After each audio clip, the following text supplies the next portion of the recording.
How do? Just been to the gym, guys. Thought I'd do a cheeky little vlog. I'm going to put this up at 2 o'clock as you see it. Another one at 5. I'm going to carry on with the 2 vlogs a day.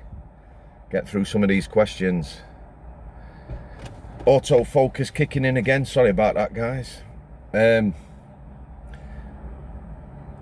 So best odds you're ever going to get in prison are one-on-ones. That's you and a prisoner. Not always a good scenario. You know, I've talked about K-Wing when I were at Strangeways. 6 staff on the landings on the ED, evening duty, 200 prisoners. Electric. An atmosphere you could cut with a knife. Exciting. Frightening. Overwhelming at times. All them things. However, one-on-ones have been some of the dodgiest positions I've ever been in. So I'm going to tell you a little story. I'm on healthcare on the evening duty. The healthcare's locked down. What's that mean? Normally we'd have 2 staff, which was never enough, but that's all we had, and we managed really well. I was on my own.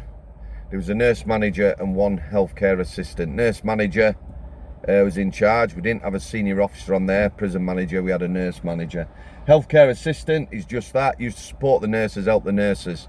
However, the healthcare assistants also helped us out as officers. Quite often, if there's only 2 staff, healthcare assistant would sit in association where we'd have the prisoners out watching TV, playing pool together, and the other officer might be out on the landing or in the office. So they helped us out quite a lot. Got a phone call from reception, basically saying they were bringing one up who was threatening to harm himself. Okay, so 4 staff marches this lad up onto the landing. Yeah. Kudos for reception, giving me a warning note. I'd got a safer custody cell.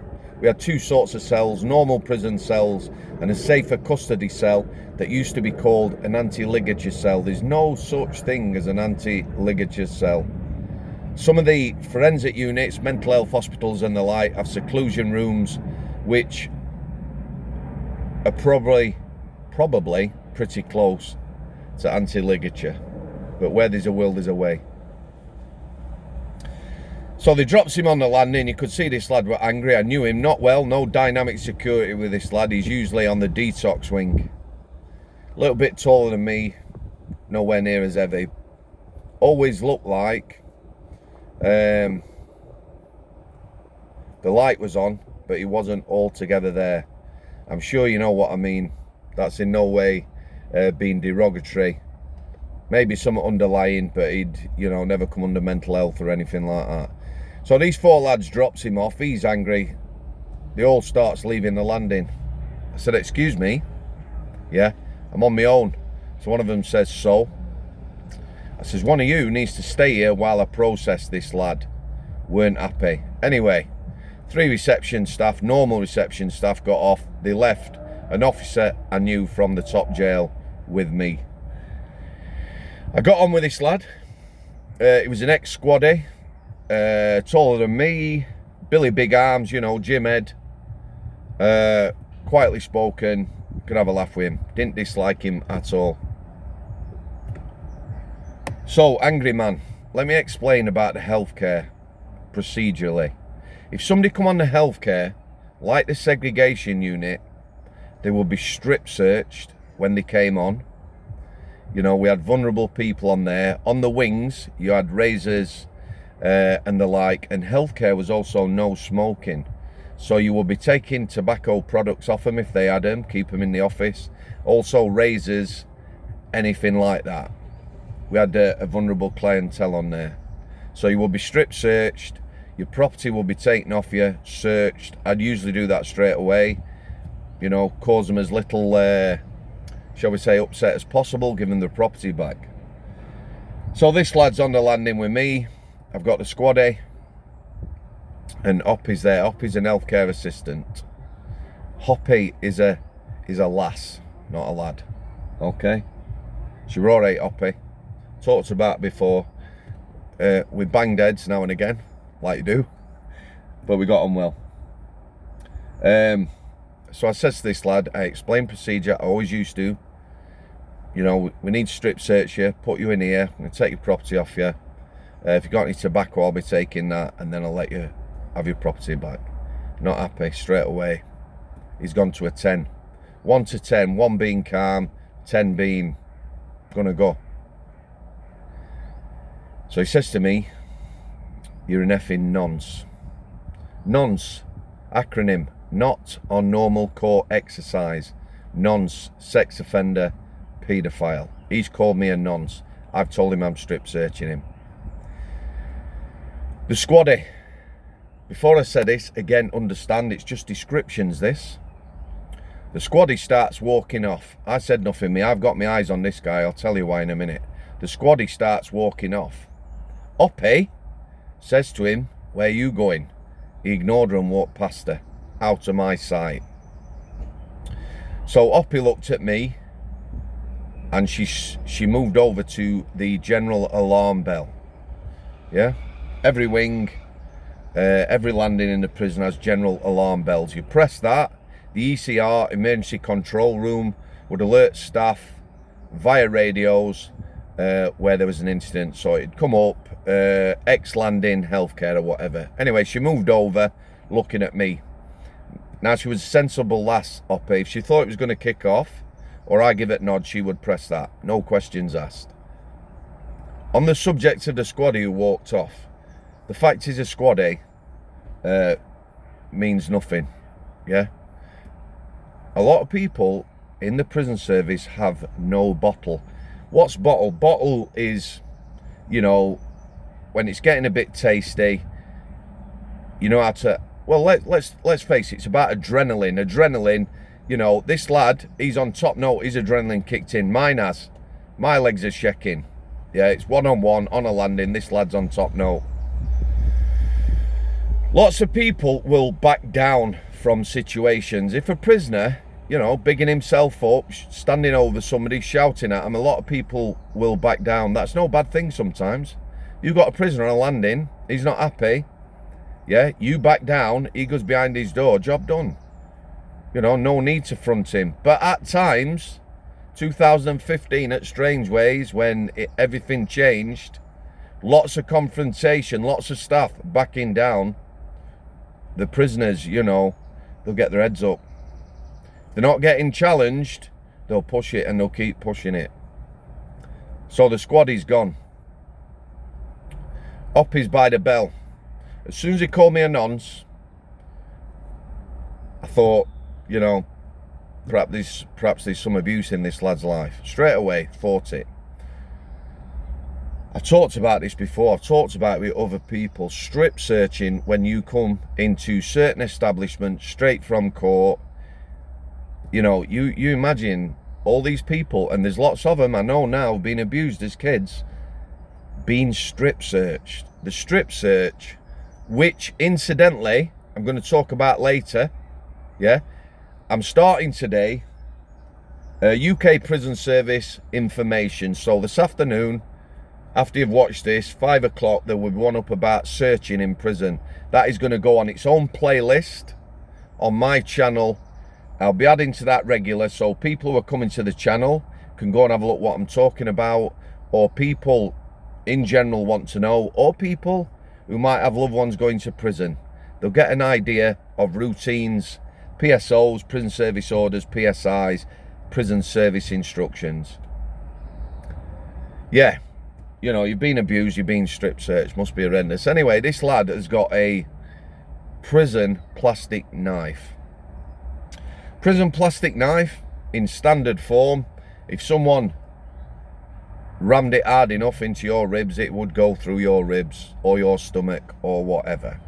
Yeah, they are blunt, but like I say, a bit of force behind it, you could do someone some damage. This one is sharpened. So my first thing is, this lad has just come from reception. He's kicking off.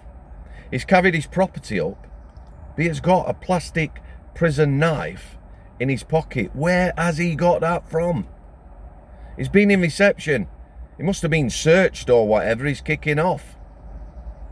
Anyway, there's such a thing in the prison service as a preemptive strike. That basically means if I'm stood with someone, I think they're going to attack me, you know, I can punch them.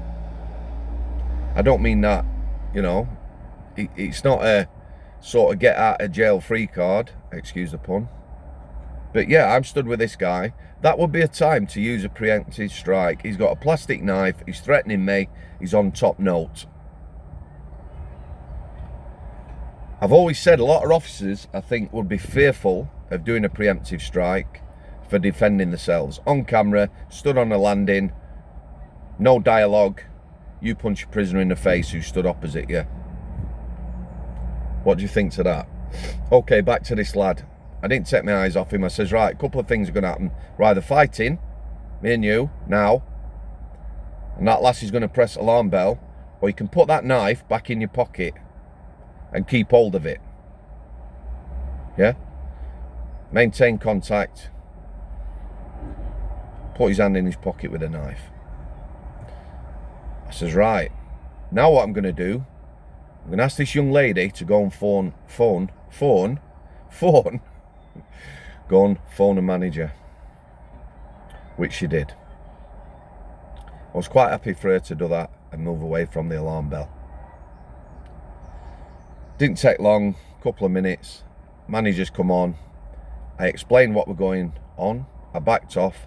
The two managers, Oscar 1 and Oscar 2, Bertie Bassett was one of them, my old mate Bertie Bassett from K-Wing, you know, sensible head. I let them deal with it. They strip searched the lad in the cell. I kept out of it. No need to escalate it again, yeah?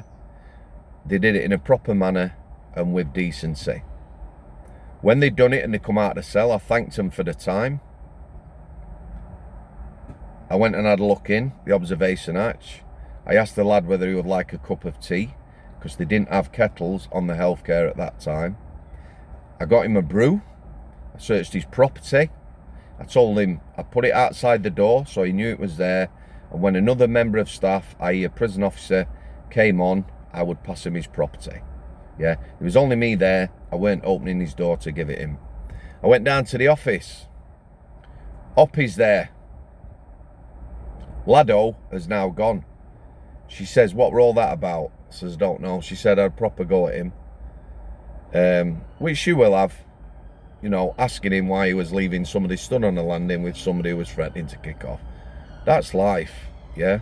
That doesn't mean he weren't a good officer. You know, these people have a place within the structure. But like I say, when push comes to shove, times are hard. 2015, March the 1st, Strangeways changed, and lots of other prisons had already changed with staffing levels. You know, my last 6 months was confrontation after confrontation. That's not me being a big, tough Yorkshire git. You know, you'd see people backing off, crowd of prisoners on visits, one officer shouting him down, someone stood over him shouting him down, he's backing off. Yeah? You know, you step up to the mark. That's what you have to do. Okay, guys, I'm going to leave it there. Another one later, strip search. Can I ask you if you've seen this, you've enjoyed it, maybe give it a like. If you haven't watched the last couple of 3 days through football or whatever, go back and have a look. There's some interesting vlogs. And this afternoon, I'll be talking about searching in prison, and that'll be on a new playlist, UK Prison Information. Okay, guys, thanks for coming. As always, cheers. I'll see you. Stephen will be in this afternoon's video for fans of me boy. Cheers.